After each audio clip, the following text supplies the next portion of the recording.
Hey guys, what's up? Welcome to another episode of the Coach Cody Podcast. So today I have a special guest, Laurin Conlin, and I'm just going to have her introduce herself so I don't mess anything up, and we'll go from there. So welcome, Laurin. Thank you for having me on the show. I really appreciate it. So just the quick rundown. I have my bachelor's and master's in exercise science. I did my master's research with Dr. Bill Campbell, and we focused on how different types of diets affect weight loss and weight regain. I have been a coach for over 11 years now. It used to be Team Loco Fit, now we're Redefine Healthy Brands. I do so primarily coaching and then also some consulting, and then also run a coaching mentorship for other fitness coaches in the space.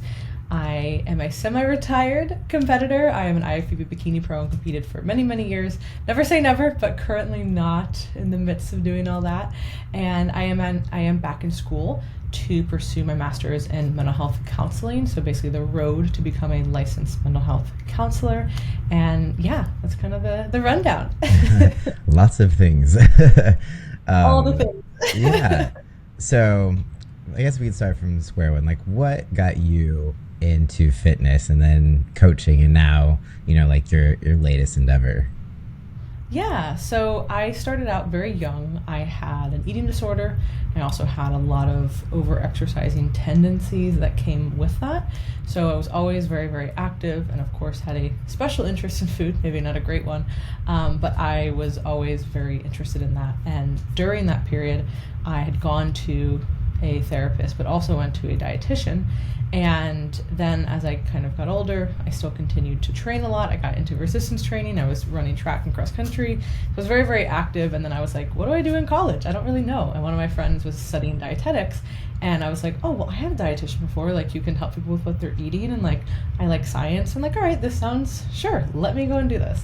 And I had started personal training like right after high school, trained some people for that summer. And then I pursued dietetics for about 2 years before I then switched over to exercise science. And during that time, I also started my coaching business. I started competing in 2011, and then started my coaching business in 2013. And then just kind of continued, same kind of thing, get to graduation, going, what do I want to do? And I had helped out with undergrad research and really enjoyed that. And I just always have a lot of questions and wanted to do more things. So applied for master's program, and then at the same time continued to compete, continued to work with clients. I started speaking in 2015. So it all kind of just like snowballed. And then I finished the master's, and that's pretty much what I've done ever since, is just coaching and educating in some capacity, whether online or in person. And then I have always had an interest, had an interest in understanding psychology. I think as a coach, you're kind of always interested in those types of things, understanding how someone's mind works. But I didn't really understand all of the importance until I started diving into those things myself, probably around 2017 or so. So I did a lot of self-study just on kind of understanding behaviors and psychology and leadership and all that kind of stuff. And then had this nagging feeling of, want to go back to school, but I'm not sure. And then I just kind of kept brushing it off. Like, is this like an ego thing? Do I just want to go back to school again? I also really like learning, and I really like being in school. So I'm like, do I just want to do it for that? And so I just kind of brushed it aside. But then I got to a point with my clients where I've been able to work with people on their mindset and their relationship with food. But I often find myself getting to a place where I want to go deeper, but I'm not licensed to do so, nor am I able to really understand how to do that. And so I was like, you know what? This feels very much like a calling. I sat on it for a while. I was like, no, just do your own stuff, you don't need it. And it was just there, very persistent. So I decided to take the plunge, and then that is why I'm back in school for the next few years for all of that. That's awesome. It's very familiar to me, because I've definitely had those thoughts of going back for similar reasons, because it's just like the psychology of everything is so huge. Once you start coaching for a while, you realize that like how big of a role that actually is. And like you said, it's like, okay, I need the tools for this. How do I move forward? So It's so important, and within the counseling space, there's not really an emphasis on physical health because they're not focusing on that. And then the physical health space, like with the fitness industry and all that, we understand more of the importance of mental health now, but of course there's still limitations, and there's still just definitely like very distinct lines that we can't cross. So currently I feel like the two spaces are very much operating separately, and I would love as like a big picture life goal to be able to help bridge those together in a small way, in whatever way that I can, because there really is this like amazing reciprocal relationship. It's just something that does take time to definitely change the industry, but hopefully we'll get to a more integrated type of practice and world. But yeah, that was really the motivations, and I just I've always been like a coach through and through. Like I just love coaching and helping people and diving into different things, which certainly was spawned from my background. But yeah. Awesome. So like nutrition is usually the hardest thing for people to change, specifically. Fitness is one thing, but from coaching, generally people are able to kind of get in the groove with fitness, get themselves to the gym. It's really the eating part that tends to throw people off. So I was just wondering like how you kind of guide your clients in that area. Any like discoveries or moments where you're like, wait, this has been the missing puzzle piece. I know you talk a lot about like flexibility with dieting and food freedom. So yeah, can you share a little bit on that? Yeah, so that's really first let's back up. So I started coaching in 2013, which was really when like IFYM started like taking off. Like over 10 years ago, people were not tracking macros. That was not a normal thing that people were doing. That was still very fringe. That was still very looked down upon by many people, or just looked at as weird, or it wasn't going to work. It's so funny now to think about just a few years ago, like how different things are versus now. Like just people who have no real interaction with the fitness industry have probably heard of MyFitnessPal and have probably tracked their food at some point. It's just so interesting. Now, whether that's super accurately or not is to be determined, but it's much more known as just like a general concept. So back then, I was seeing a lot of the issues with more of like the meal plans and the very rigid restraint or restriction around certain foods. So that's what my master's research focused on, because I was seeing this in real time with myself, with clients, with other competitors in the space, other coaches, and that's what really started my interest. And that also was such a, I don't want to say slap in the face, but like a reminder of like, hey, just because you're seeing something with one group doesn't mean that it's applied to everybody, which of course is like oh yeah, no kidding. But back then it was like tracking macros is the solution to every problem, because it is so flexible, because it does incorporate everything. And while it certainly is more flexible in some areas, it's not always flexible. And what it really comes down to is that mindset, and flexible and rigid restraint has some to do in terms of food behaviors, but has mostly to do with the mindset around food and how people are approaching things. So this probably resonates with maybe a lot of people listening. If you've ever been, just kind of in that like off or on mindset, like I'm on a plan or I'm off of a plan. I have foods that are off limits to me at certain times. I have very impulsive behaviors around food. Either I'm super dialed in, or if one thing goes awry, then I'm just going to completely fall off. And then of course within the literature, what we see with those types of behaviors is less successful weight maintenance, and potentially even some like binging issues, etc. Whereas flexible restraint would be, of course, the opposite, and is a much more moderate approach. So, if someone knows that they're going out to dinner later that's going to be higher calories, they can modulate themselves earlier that day or the next day. They don't have to have such an off and on switch. It's more of that like dimmer. So this was really, I started to get to the root of, okay, this is really what the issues are. And it wasn't even super apparent to me right after my research. It became more apparent because so many people did really well actually on the meal plan. And I was surprised because I was like, all I'm hearing every single day is how terrible meal plans are. But of course, that's not just about the meal plan. It was about the relationship with the coach and the person on the meal plan. Follow this because I told you to. do this because I said so. If you don't hit this, you're a failure. That was very much the prevailing notion. There wasn't really a lot of coaching or dialogue around it. So that was part of it. Of course, a lot of meal plans are just horrendously underfueling people. So there's, of course, going to be some general lack of adherence unless someone is a very rigid competitor, right? So that always cracked me up. Like, I'm like, wait, so Gen Pop individuals just have lifestyle goals are following a bodybuilding meal plan. Doesn't make any sense. No.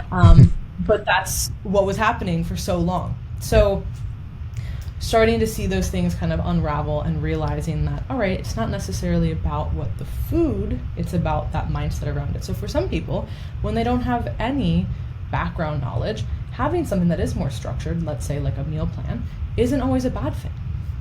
And then, okay, can we then transition them away from that? Because what happens when they can't eat on the meal plan? How can we actually become flexible? So really, like, one of the biggest things with clients, to go back to your question, is how can we operate on this continuum of either like foundational habits, more structured kinds of things, to then more maybe tracking macros, then more maybe like intuitive-ish eating. So I like to think of like these things on this like actual continuum, and depending on where someone is, either when we're starting or really at any point in time, but especially when we're starting, where are they to start? Where can we start? What will be most useful for them right now? And then we can always slide up and down that as needed. If we want to graduate them to something different, if their goals are changing, if whatever in their life is going on is changing. And that to me is what nutrition coaching is all about. It's not saying here's a plan, follow it. That's a program. And there's nothing wrong with that. If that's what someone either can afford or that's necessarily what they maybe want to be doing right now, totally fine. You can see a lot of progress that way. But if someone is working with a coach, the whole idea of coaching is to really manipulate those variables and see what is actually going to be the most useful for this person. And I think that in general, having such a restrictive view on what's going to work holds most people back, because they think I have to be doing these things and I can't ever do these. And that, again, is a rigid mindset in play. So really, a lot of this stuff can come down to a rigid or flexible mindset or restraint around food and around dieting behaviors. And once clients can start to peel back those layers and we can work through those things, that's when we start to see a lot of progress, regardless of their goals and regardless of what modality that we're choosing. Yeah, that makes sense. It's just like, when something is off limits, there's something like making something off limits to make you want it even more. So that part too. That part is very true. If you say to someone, you can't have this, that thing is in the forefront of our mind, because that's just how our brains work, So you're literally setting yourself up to think about that thing even more. And that's where we can say, okay, yeah, maybe that's not a helpful thing for me to have around right now. Totally valid.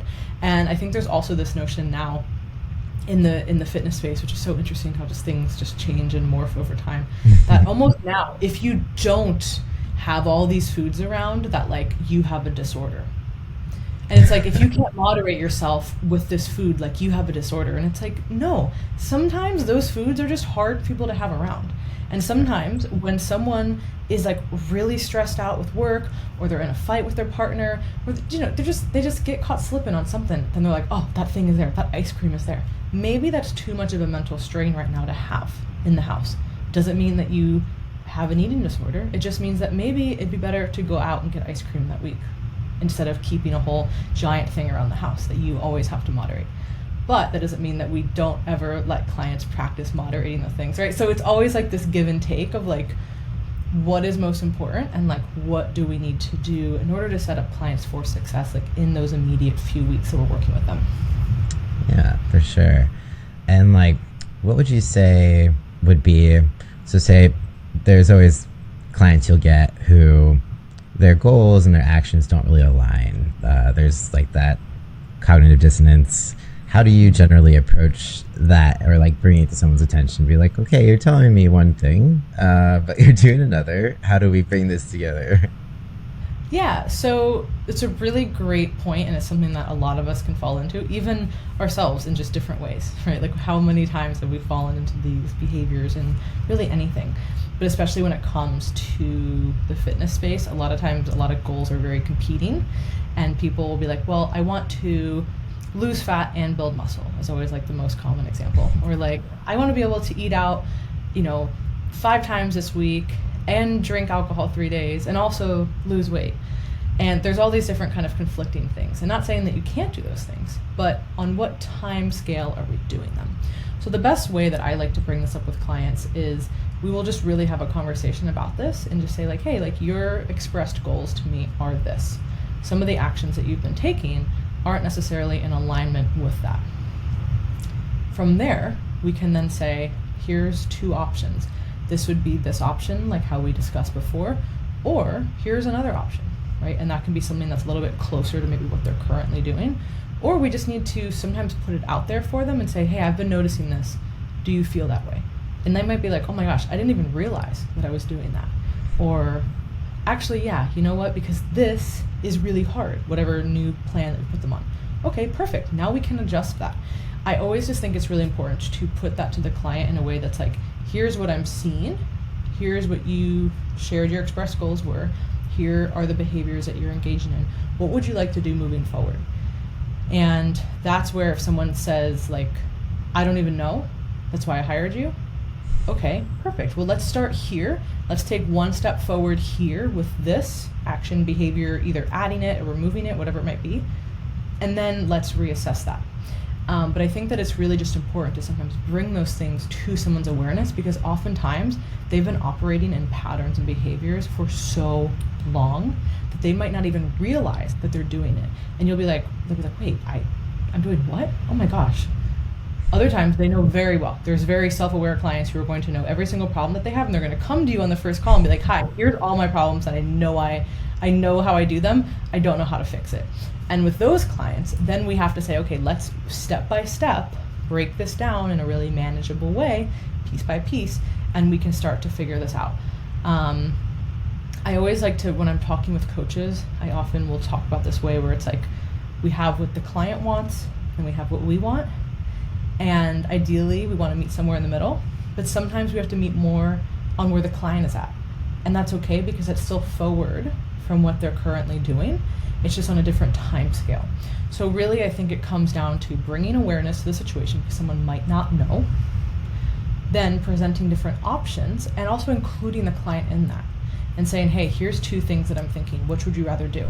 And one thing that can happen sometimes with coaching is that it can seem like it's like if we make a decision, we have to do that forever. I always like to remind my clients, if we decide to do that this week, we can also change it the next time that we check in. We don't have to do this forever. So we're not locked into any one thing for a month or 2 at a time. So, well, I guess it depends. Some coaches do monthly check-ins and do bi-weekly, so I guess it does depend on that aspect. But in general, you can change something. So I always like to present options and then have the client choose. And then whatever happens from there, if it was either really good or still really not great, then we can make assessments and adjustments from that. But first, just bringing it to the awareness, I think, is always the first piece, and then creating something to where we're giving 2 different options. And I think a lot of times people, we always have to remember that like our choices have consequences in any and all direction, and that is never going to change. Like every single thing in life has a consequence, and it doesn't mean that it's bad, doesn't mean that it's good, it just means that like it is. So if we're doing X all the time, probably going to produce X results, and that seems like it's a really simplistic, like obvious thing, but so many times with our behaviors we can get so in the weeds with them, or they become so automatic that we're like, oh my gosh, I kind of didn't even really realize that every time I have this meeting on Wednesday and I get really stressed out, and then me and my coworkers go out, well then I order maybe 1 too many drinks, which then leads me to eat more food than I wanted to, and then I feel bad about myself on the next day, and then I don't get up and go to the gym because I don't feel too great, and then I say, you know what, by the middle of the day I don't even care anymore, and then the cycle continues through the weekend. And that's a really real-time example of something that people face constantly. Yeah. And what was that? It had nothing to do with the food. It had to do with the mismanaged emotions and stressors around that, and then using food and sometimes substances as that outlet for all of it. Yeah, for sure. It's something, I see happen often. I mean, I've done it myself. It's Sure. we do a lot of things at first we're not aware of, and it's like, oh, okay. So like, And that's what a good coach can do, is they can bring those things to your awareness. yeah, And honestly, so much can just like, so much good can happen from that, just being like, oh, wow. And that's why I love journaling as well.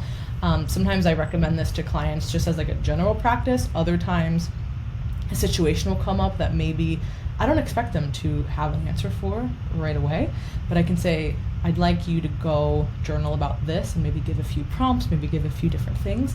And then that sometimes just gives me more insights than they knew in that moment. And then they're also like, oh, wow, I didn't even really put those two things together. And then as they do it more, then we can build out more insights and then create strategies around that. yeah, awesome. Yeah, I've done the same, because I was always someone who journaled, just it was just something I did. And so it's just like, sometimes you don't even know what's going on in your life until you write it down, and then you're like, oh, okay. So it's always something. I'm like, I'm not one of those like, woo woo, you gotta like do it a certain way, but just try it out. Just like get it out on paper, Yeah. see what happens. It's literally one of the best practices that I have found with the lowest buy-in and the highest success, because there's really no buy-in. Like, it's just, you have a piece of paper and, a pen, like that's it. And it doesn't even take a lot of time. Like, you can say to someone, if you do this 4 times this week for 5 minutes, they're going to see patterns. They're going to see improvements. Or even if it is, as a coach, like I mentioned, sometimes I will say, I want you to journal about this situation. Here's a few prompts. Sometimes it might just be a one-time thing. But just doing that can get out those things so nicely. And oftentimes we'll find that whatever seemed like this really big looming problem, it's really like 1 or 2 core things that we keep going back to. And we're like, oh, this is like the thing that keeps happening. Now this is really what I need to work on. It's not all these like 47 other things swirling around. Those are just like, that's just noise. This is the real issue as to why it keeps coming up. Yeah, and it's kind of like a good way to bring awareness without like being too much of an asshole, because just like, maybe here's some things that you can journal about, see what comes up for you. Yeah, no, it's a great thing, because sometimes, especially when clients are struggling and they're saying like in their check-in, and it could be maybe they're just really frustrated, but they don't really have the words quite yet, and they're just like, oh, I fell off track again. And it could have been because of I was at this party this weekend, or I had this dinner event or whatever. Okay, so like, let's walk through a few things there. Like, what happened before? How are you feeling beforehand?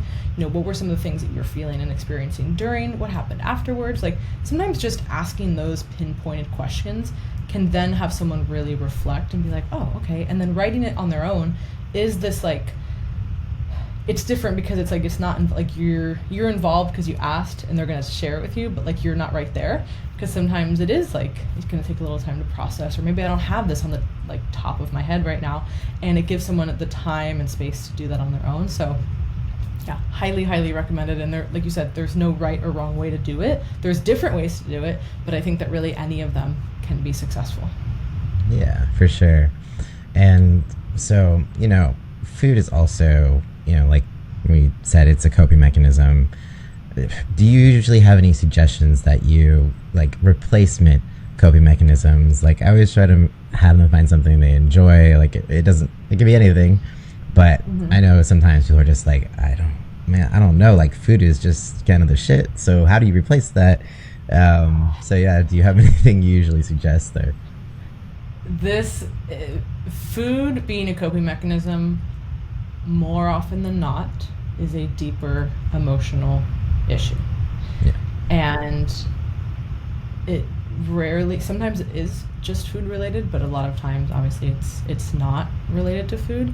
And that's where we kind of do start to get a little bit outside of scope in terms of, let's start navigating all of these emotional things. Why are you avoiding this, or why are you letting this consume you? Like, this is where I think that coaching can get outside of those bounds.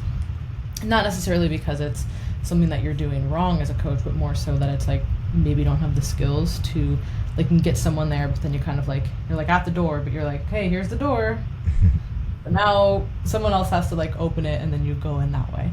So I would say that if it does turn out to be a more deeper related emotional issue, that is certainly when I would recommend someone going to see a counselor and potentially talking through those things, just because that is just a really deeper issue. But in terms of like tactical things, like, okay, I'm turning to food, there's usually always a point. Everybody's a little bit different, but most clients that I've worked with can identify there is always usually a point before they turn to food. It's usually this like half-second moment of there's kind of this like nervous buildup almost of like energy, and then it's like, I'm just gonna go eat. Like, I just have to go eat. Yeah. And people who get it know exactly what I'm talking about, because it is like this very strange feeling that I haven't really experienced with quite anything else like in that capacity. So if you get it, you get it. If you've struggled with food, there's always like this point where it's like, okay, can we catch it before it starts? Because usually once it starts is like, that's when it's really, really hard to stop. We obviously want to like just not even open that door. So for people who are feeling that kind of nervous energy type of thing, that's when I recommend going and doing something that's like lightly active. Now, I'm not saying go and like be obsessive and like do 1,000 jumping jacks or something like that, but if you have the capacity or the space or whatever to go for like a little bit of a walk, to physically get out of the room and out of the space, like not near the kitchen, physically remove yourself. There's probably some kind of laundry in the house. There's probably some counter that you can wipe down. There's probably something that you can do to engage and get a little bit of that nervous energy out. And this does require some reflection and kind of knowing when that happens, but there's usually always that point. So if we can identify that and kind of use some of that energy, I find that can be really helpful. And then of course, setting up that environment to be a little bit more successful. So if you know, okay, whenever I turn to food, it's when I, am 2 TV shows deep and this happened. Well, maybe we just set, I know this sounds maybe really simplistic, but it can help. I'm not going to eat after this time, because right now I'm not modulating that very well. Doesn't mean that forever I can't eat at that time, but for right now, if after 7:30 like nothing good is happening, probably don't need to go into the pantry. Don't need to even open that door. Or if watching TV is that trigger, I'm not going to have any snacks, not going to open that door. Just not going to do it. And so sometimes just like removing those things and like identifying when they happen is so key. Of course, when people do incorporate substances, that can make it harder, whether that's alcohol or THC. It does sometimes make it just really reduces those inhibitions for people. Yeah. So sometimes with that, it's like, hey, like if you struggle there and you still want to either enjoy alcohol or THC, that might be a time where you say, you know what, like nothing good is going to come from me eating at this time. So I'm just not going to open that door. If I'm going to enjoy any of those things, I'm just going to enjoy them. I'm also not going to eat. And I know I just talked about flexibility in the beginning, and someone would probably say, well, that doesn't sound very flexible. This is a period in time of saying, I want to stay on track. So right now, I'm modulating my environment so that this is not going to be as much of an issue. So part of that is, of course, self-identifying when we are either going to engage in those things, or, every time I do this, then this happens. So there is a little bit of self-reflection there. But I do find that those are generally pretty useful. And then also, if it is like a specific food or just like a specific kind of thing, if you can not have that around, again, for a period of time, that can also be helpful. And I recognize that many people have kids, so sometimes you can't just like not necessarily have certain foods in the house. It makes it more challenging in that way. So I do recognize that that's not a solution for everybody. But if you are in control of your environment and can maybe not buy some of those foods, it might be best to do that. Like peanut butter is such a great example. How many people like have peanut butter as like an issue, like some kind of food? It's like literally like it is like so engineered perfectly. Like I'm not gonna lie, like, it really is. Ultimate. Like you can eat so much of it, and like you're kind of full, but you're like, I don't even care anymore. And like it's dense and salty and sweet. Like it's just great. Yeah. And then you're like, oh my god, I ate half a jar. Like what did I just do? Yeah. So you know what? It might not be the best thing to keep that around right now. Or like chips, like big packages of things. Maybe like just don't buy those again if you can, if that's an option within your household. It might be just like a best idea, or buy it if other people are in the house, maybe buy a flavor that like you don't like or something like that, Yeah. And so sometimes just like not having it, and then basically remembering that that's not forever. but in this moment, for maybe a few weeks while we're really dialing in some other behaviors, that could be a good thing to not have. So I know that's not like a super directive one thing, but hopefully one or a few of those can help people. But like I said, if it really is around a deeper emotional coping regulation, because food is just like any other type of behavior or substance, then that might be something to explore potentially with a counselor. Yeah. And, we talk all the time, there's like the everything in moderation. And it's like, sometimes I feel like that could be confusing for some people, because it's like, okay, so I can have everything in moderation. So you got your peanut butter. Good luck. Good luck with that. So some things are way harder to moderate than others. And some people could have like my mom could have a jar of peanut butter for 2 years in the house, and she would literally she would take a little spoonful and put it on her never even think twice about it. Yeah. But then that's just not a thing for her. But then for other people, they're like, that's gone in 2 days. Not the best thing, not the best thing for me. Yeah. And I get it. Yeah. We've all been there with good old peanut butter. Yeah, seriously. It's like, so it's maybe for people to, or it's like, I feel like a lot of times, one, people kind of need to define what moderation means to them, but also moderating things might mean moderating your environment, not keeping things around, but also it's like, because I think we struggle, there's like this push and pull between being too restrictive and then just, not eating everything and practicing some restraint. So it's like, maybe it's not the food in particular, but sometimes it is about the environment. Like, you're not going to eat a jar of peanut butter out and about with some friends, so have a PB&J on a picnic and you're fine. Yeah, probably not. I mean, maybe, but yeah, probably not. Unless there's peanut butter tasting things that I'm unaware of. But, I mean, that sounds kind of fun. I know, right? Like a peanut butter flight. Oh my God. Yeah. Some bodybuilder somewhere needs to start that, because that is the ultimate bodybuilder. Oh shit. But so when I do talk about flexible restraint, I do want people to remember that there's two parts to that: flexibility and restraint. So you can't really have one without the other. So it's not all just about flexibility. It is also about having restraint in certain areas. And it's not to say that you can't always have your cake and eat it too. We do have to moderate certain things, saying yes to certain things, saying no to other things. But what it does mean is that we're not saying no to everything all the time forever, or saying yes to everything all the time. So it really is about having that balance. So yeah, maybe there is one or two foods that are just really, really tough for you to have. It's okay to not have those, maybe for an extended period of time. And like I said, maybe go and have a picnic, or have this in a group. Or for me, ice cream is my food, right? And I know pretty much without fail, I have probably the best relationship with food I've ever had in my whole life. There's a lot of ice cream around, your girl's still having it in a lot of quantity. I just like it. Yeah. So it's definitely better for me to have let me buy the Yasso bars, because they actually are probably the only diet ice cream that I like. And then if I want real ice cream, I'm gonna go out and buy it. And is that gonna be more expensive? Probably, but it's definitely better than me housing half a gallon of ice cream when I don't need to. So I'd rather go out and get that, and then fully enjoy it and be I don't have to worry, I'm not stressing myself out about this. I'm gonna go and I'm gonna have it. Yeah. And it's when you do it in that instance too, you're not beating yourself up after, because it wasn't done out of impulse. You made that decision to go out, get it, buy it, that sort of thing. That is such a great point, and I love that you said that, because I have found that probably one of the biggest issues is when people say they want to do something, but then they don't do it, but then they don't fully allow themselves to enjoy it. They're kind of just oh, well, I'm here, I might as well do it, and then they just feel guilty. If you're going to go for something, go for it. Allow yourself to immerse in that experience. Allow yourself to enjoy that, because even though realistically both of those experiences might have the same caloric load, they feel very emotionally different, and that emotional difference can change the next day, 3 days, 3 weeks even. So that's where, if we're going to do something, we need to fully be okay and accepting of those choices, and then we move on. And because if we don't do that, I just find that it's really hard for people to move on from that.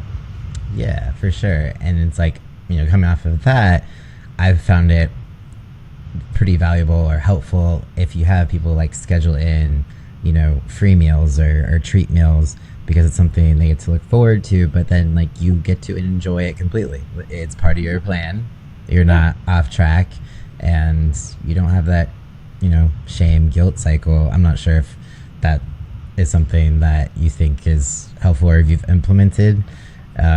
Just something I've realized. Yeah, no, absolutely. I would say that untracked meals are a huge part of my coaching, and whether that looks like a meal or multiple meals a week, whether that looks like somebody is just tracking habits instead of tracking macros, or kind of a combination of both, I found that is so useful and one of the best ways in real time to practice that flexibility. And then at some point, for certain clients, maybe it's not appropriate to have that, but those amount of clients are very small. I'm talking like competitive athletes at certain phases of their seasons. Outside of that, it's really appropriate for everyone, because what I always try to explain is that there's always going to be things, always going to be dinners, happy hours, parties, birthdays, holidays, the holidays are approaching, right? All of these things are going to happen. And if we're not practicing how to moderate ourselves during normal weeks, during these weeks or times of the year when it's just on full blast, it feels very overwhelming. And that's why historically, the last 6 weeks of the year, people just kind of shut down and they give up. They're like, oh, well, I might as well just keep this train rolling. It's wait, it's mid-November. Why are we stopping all efforts just because New Year's is in 6 weeks? But it happens because we kind of want to give up. And that happens. So how do we, create strategies throughout the year? And even if you're starting now, you can also start this now. But what I'm just getting at is that it's better to start this when we don't have this onslaught of all of these events that we have to moderate, because then there's also these other emotions that we're trying to manage too with end of year things. And so I'm a huge proponent of adding those in and working them in with clients pretty much all of the time. The amount and frequency just really varies based on someone's goal. Yeah, for sure. So then we have the opposite end of the spectrum, which I feel like probably a lot of competitors fall into, or maybe just someone who came out of a diet phase where now you've been really, really restrictive for a long time, and now you're working into being more flexible with things. So how do you usually approach that? Because it just, it's hard. I know you probably know, as someone who comes from a past with disordered eating and competing, that it can be a pretty big mind fuck when you're coming out of, contest prep, and all of a sudden you've got more options, and then there's the weight gain and all that stuff. So yeah, how do you approach that? Yeah, post diet historically for any client is going to be the hardest part, no matter who you are, but especially when you're a physique client, just because you most likely have just gotten so lean, and it's been for such a large period of time. It's not just you're just lean that one day. You've been lean for months. Yeah. So all of this is really weighing on you. And then I just don't know anybody who's ever gotten stage lean who then gains weight and it just all kind of comes back nicely. It's very it almost feels like that someone just took a paintbrush and just splattered you with fat cells. And they just show up, and you're like, why is there fat here, but then not? Could it just be even?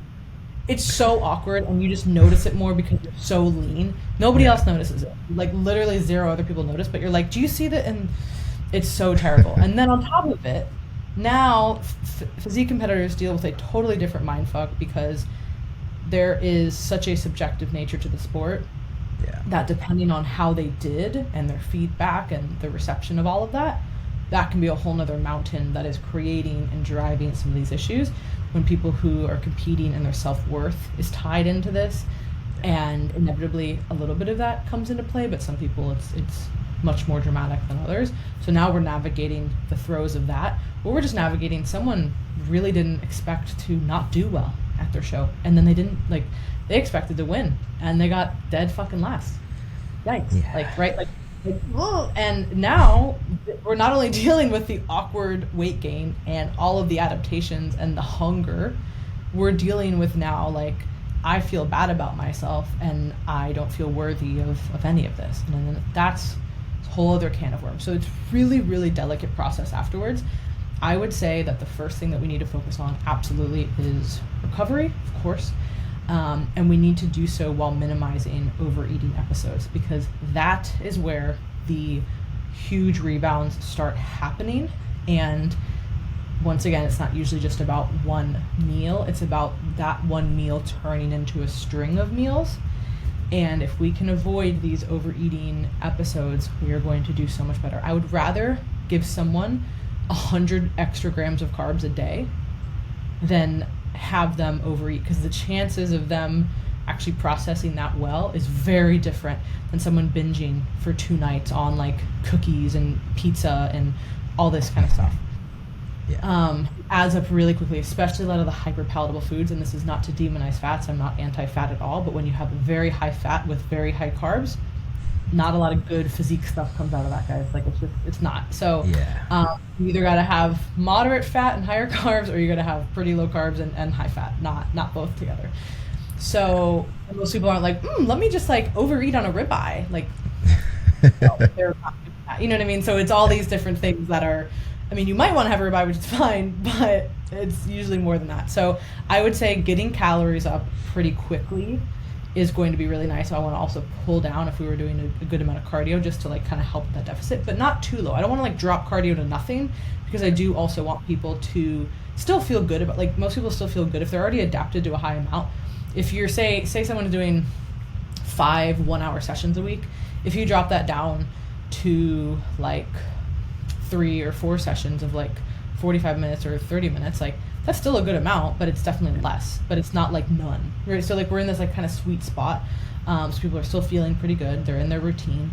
We really want people to still like meal prep and stuff, because a lot of times people just want to like throw in the towel, let me just eat whatever. I've been tracking so rigidly. Nope, now is not the time to do that. But I also want to add in untracked meals pretty quickly. So ideally, I have wanted to work those in before I start working with someone, and then we're able to incorporate those a lot easier.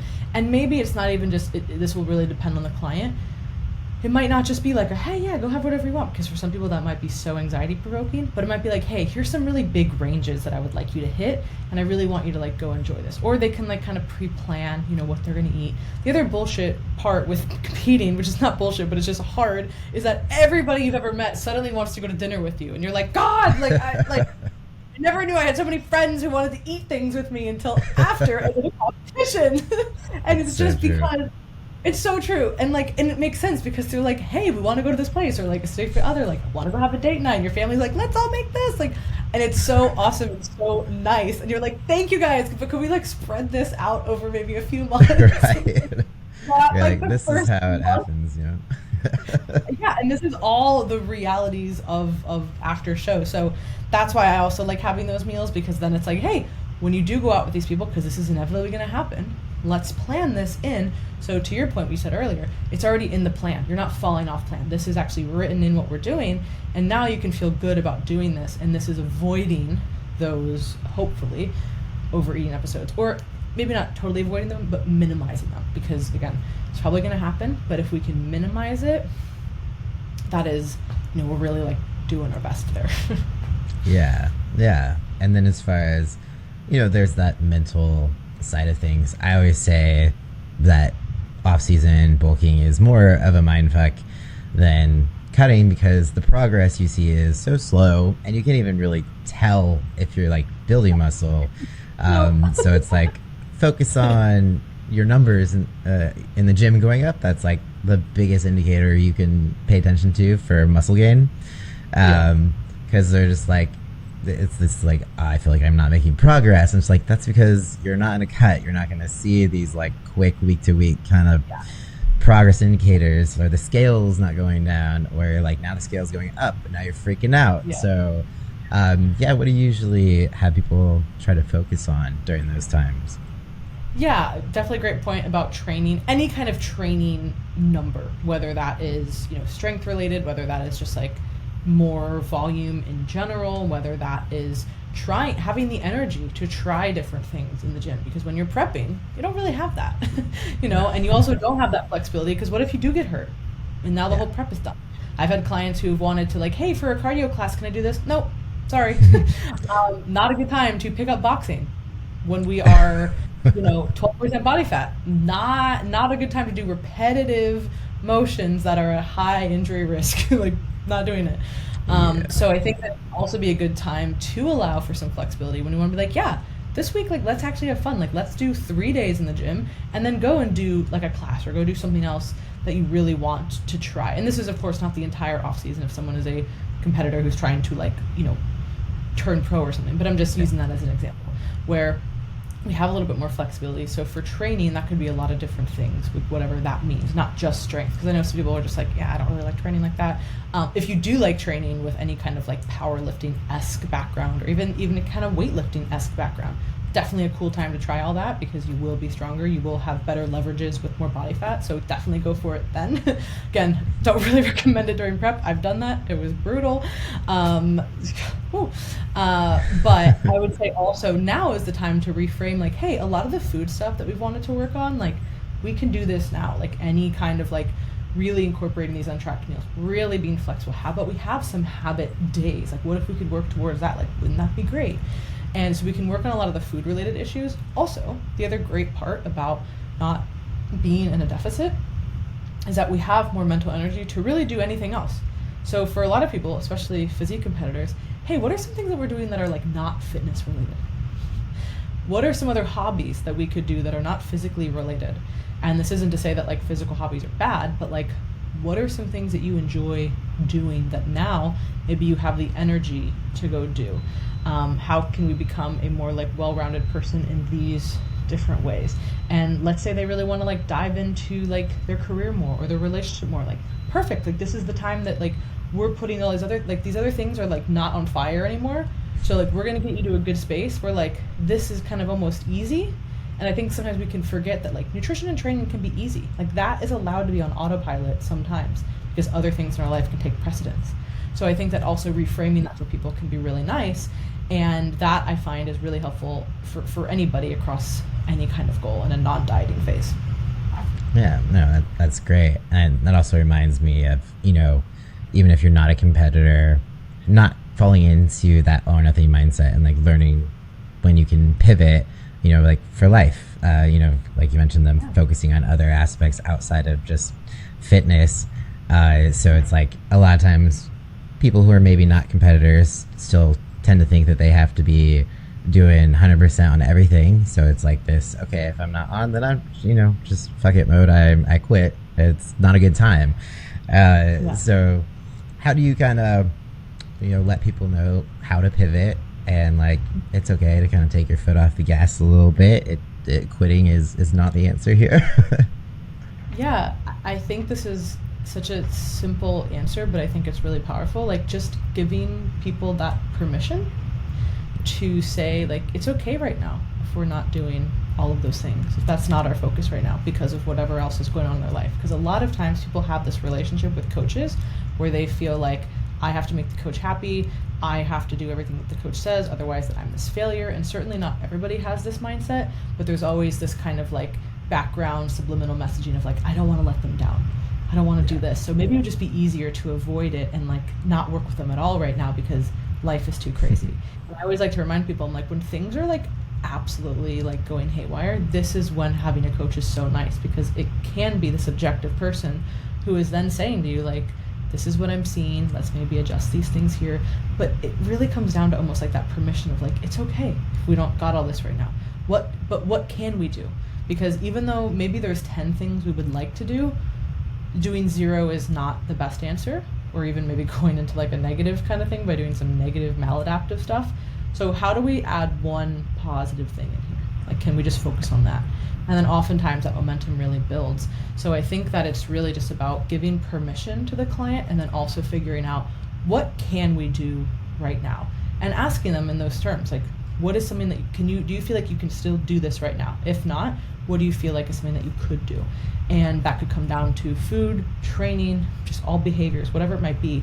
And I think that like we can really underestimate how powerful doing 1 or 2 positive things is versus just thinking that 10 is the only answer. You're just using those hypothetical numbers. Yeah, no, that's perfect. I know. We're all guilty of that too. I'm very guilty of that as well. So this is not a judgment whatsoever. We all experience this in different ways in our life.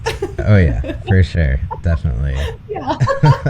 It's like in the same way with the peanut butter, everyone handles that jar Yeah. differently. Yes, good old peanut butter.